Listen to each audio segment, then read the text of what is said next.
2 free throws for 60. A 60-point game for Kobe Bryant. What a performance. What an exit for number 24. You couldn't have written this. 45-50, 45. There goes Davis. Oh, my God. Davis is going to run it all the way back. Auburn's going to win the football game. Step back. Walker. Cardiac Kimba does it again. UConn wins at the buzzer. Leading by 3 as Boone hits it to deep left. That might send the Yankees to the World Series. Boone, a hero in Game 7.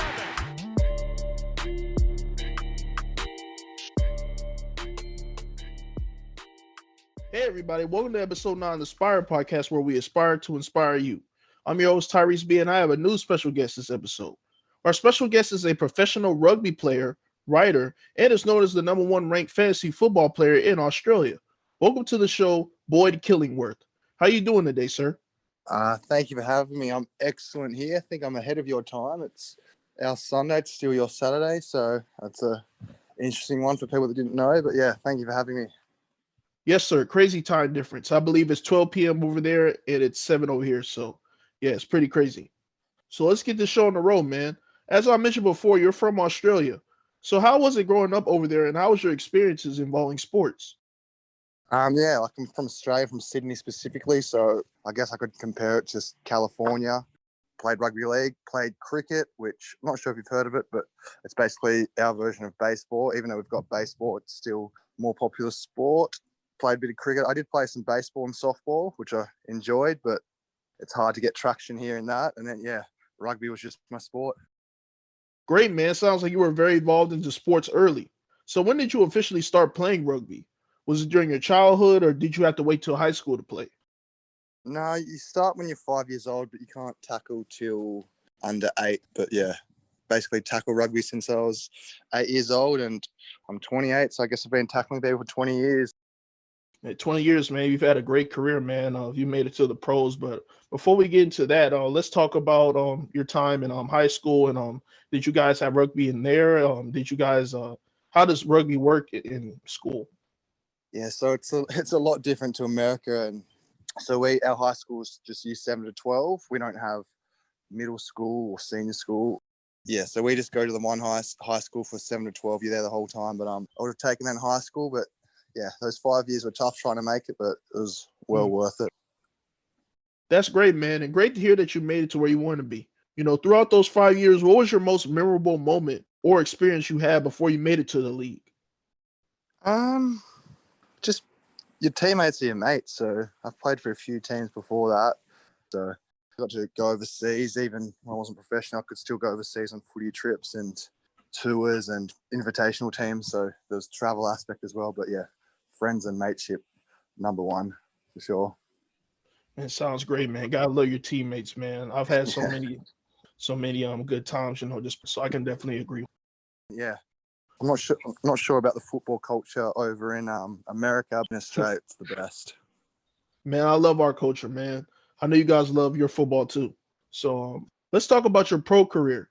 You became a pro in 2015 playing rugby, so you're in your 6th season, right? Yeah, 6. I was pretty lucky. Still, body's getting a bit sore, but yeah, signed in 2015 with the Australian men's rugby sevens team, and I'll always be grateful for that opportunity. Got to travel to some amazing places around the world. In America, got to go to San Fran, got to play at AT&T Park, which was amazing. Played in San Jose in America at the Major League Soccer Club. I think is it the Earthquakes? And then we got to play at in Vegas, which is a crazy thing. Would never think I could play rugby in Vegas when I was growing up, but that was very interesting. So yeah, that's my state's experience with rugby. That's good to hear, man. Especially you being able to go and travel to the States and playing over here is pretty cool as well. Staying on rugby, could you take us through the experience of being in your country and going to a rugby game? Yeah, Australia's interesting because we got like similar to America. You got NBA is very popular. You got American football. You got ice hockey. Australia's similar. We have rugby union, rugby league. We got soccer. We got cricket. All competing for viewership. All competing for marketship. So some sports are failing right now because they're so competitive. There's the TV rights and all that, but when you watch Australia play rugby union, that's an experience. Hearing the anthem, everyone singing. The only thing I could compare it to would be those European soccer matches and college football. It just looks crazy. I'd love to go to a college match. My times in America that hasn't crossed over with availability or be able to watch any NFL college football games. I was lucky enough to see an NHL game. I saw the Canucks play, so I'll get back there. Within due time, man. I hope you can get back to the States sometime soon, and hopefully you can catch a football game. Yeah, hopefully. I love America. I love California in particular, Santa Monica, Venice. Beautiful places, beautiful people as well. Yes, sir. Also, I wanted to add, for some of the people who are listening, they might not know how rugby is played. So could you explain for us for a second how the game is played and what are the rules? So I always say this thing on Instagram. All these Americans always say, put it in NBA terms. So I'll try to put it in NFL terms. So instead of having to make 10 yards in 4 downs to do it, you have unlimited downs. So hypothetically, you can keep the ball for the whole half, but it's also very hard to keep the ball because obviously the other teams try everything. So then it's a fight for the ball on the ground, so it's continuous. So that's a big difference. That's why offensive linemen, they would be useless. They'd get too unfit because it's constant. You don't get the breaks in play.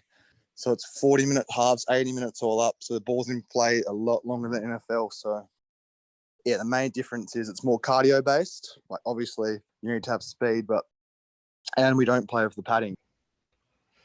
Man, thank you for explaining the game to us. Rugby seems like a very great sport, very similar to the NFL over here. In addition, the Super Bowl is tomorrow, and I know you've probably played in some big games in your career. Have you been able to make it to that stage yet? And if so, how was the experience? So it's a bit different. It's a bit like the Grand Prix. You'd have 10 tournaments a year, all big in their own right, and then there's like a world champion crown. So Australia, we managed to win one of those sort of Grand Prix events in Sydney. So that would be my biggest win, which was massive. It also happened to be on home soil, but no, of the major tournaments we bombed out. Like I played at the Commonwealth Games in 2018 and we finished a disappointing 5th, which very disappointing still to this day. And then at the World Cup, like I said, it was at AT&T Park in San Fran. Just results didn't go our way and we finished 10th, which wasn't good. So no major Super Bowl victories or anything like that for me, but yeah. Well, it's good that you made it that far, and hopefully you'll make it to one, man. Going back to the Super Bowl real quick, I just want to know, who are you going with and what is your final score? So obviously Fisher being out is a massive loss, but Mahomes is the best player in fantasy. Yeah, so he's the best quarterback in fantasy football. He's the best football in all of the NFL. So I just wouldn't be backing against him, even though that rush D is very good on the Buccaneers and Brady is the GOAT. I just can't bet against Mahomes. He's just too good. And I think they'll get it done by about 7. See, I said the opposite. I can't bet on Brady, man. 7 rings at 43 years old. Man, Brady is the GOAT. I got the Bucs pulling off, though. Yeah, heart says Bucks, but head says Mahomes and the Chiefs. Well, I know it will be a competitive game tomorrow, so I guess we'll see. And I guess we'll have bragging rights to whoever takes the game. Yeah, it'll be a good match. We can both agree on that. Right. Since we're talking about football, let's discuss your time playing fantasy football. Like I mentioned before, you're the number 1 ranked fantasy player in Australia. How long have you been playing fantasy football, and how did you do this year? Yeah, so I've been playing fantasy football since 2013 was my first adventure. I'd always played the equivalent like fantasy rugby or fantasy rugby league in Australia, but data, so many more articles, so much more information, so much more money and time just put into it. So it's just a great product. It's definitely my favorite hobby that I like doing away from the field, away from the training thing. Always trying to bet on my dynasty teams, which is to the annoyance of some of the league mates. But like I said, it's dynasties 365 days a year. In my leagues we run, we don't have any trade deadlines. So some people don't agree with that. But yeah, love my fantasy football and being a passion. Sounds amazing, man. I play a bit of fantasy football myself, but nowhere as good as you. Could you give us some quick fantasy advice and tell the listeners, is there any players who might be big pickups before next season? Yeah, like Twitter is my main source of information. Like there's a lot of respectful voices in there, very knowledgeable. So you can't be so arrogant to think you know best. Like you learn off others. you read their articles, you listen to what they have to say, get different angles, different approaches. But heading into next season, I can't wait. It's so far away. It'll be interesting where these rookie backs land, specifically Etienne and Najee, but also like Carter and Williams, and even the wide receivers, like even lesser known talents like Elijah Moore, and just where they land, it's going to be, I can't wait for my dynasty drafts. That's all I'm going to say. I got lots of second round picks in most of it, and I'm stoked. There's going to be some good players falling there, some real talent. So I agree, man. This draft will be very intriguing. I like the talent at the quarterback and D-line positions as well. So I guess we'll see where they end up. Staying on the NFL, do you have a favorite team by chance? this is probably a terrible answer, but I'm really a neutral fan. I go for my players, which some people find it hard. Like, I'm a big Julio Jones fan. He's in a lot of my teams. I've got a lot of respect for him. I think he's best wide receiver for a long time. Obviously, Tom Brady is just the GOAT, so it's hard to not root for him, I guess. But like I said, I'm a neutral fan. I only have teams I dislike. So it used to be the Seahawks, but then I grew to respect them in the Legion of Boom. So it's ever changing. Like, even Aaron Rodgers, I used to think he was real arrogant. So I've changed my mind on Packers. I don't hate them. I don't like them. I don't hate them, but it's ever changing. But no, I like being a neutral fan and just going for my players and not having allegiances. Well, I know there's some people out there that might disagree with that, but honestly, you might be the smartest fan out there. You don't have to deal with any heartbreak when your team loses. I should know I'm a Texans fan. We've had a pretty rough year this year. I'm Australian, so I have no state affiliations. Like, I'm not born in Miami, so I can't go for the Dolphins, can't go for the Buccaneers, can't go for Jacksonville. So yeah, I'm just Australian, so I just go for my players really, and I just love watching football. Well, I agree with what you're doing. I can't argue with the guys you picked either. Julio and Brady will both be Hall of Famers in the future. I will say one thing: lots of Australians don't get how it's similar. Like, I get it. People support NBA players, and if they get traded, they now support that new team where the player got traded to. Like James Harden, for example, they would have supported Oklahoma if they like James Harden. He moved. They're now Rockets fans. He moved again. They now go for the Brooklyn Nets. So I say it's similar to that, where lots of Australians might question that, but it's just the reality of their opinion and who they back for. So Yeah, man, you can't argue with that. A fan is a fan. As long as you're a fan of the game, I have to respect your thoughts and opinions. you go for Texas in college or the Texans? Well, I go for the Texans. I'm a big fan, but we've had a rough year. Watson might get traded, so it's just not looking good for us. The biggest story of the offseason and all the Wentz news is rapidly speeding up. So it'll be interesting the next few days. Definitely will. And since we're speaking about moves and trades, is there any player right now that you think would be a good pickup for your team?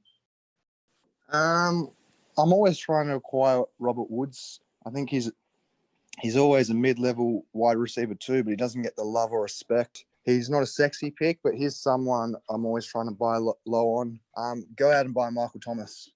There's unknown quarterback situation, but this time last year he was the consensus.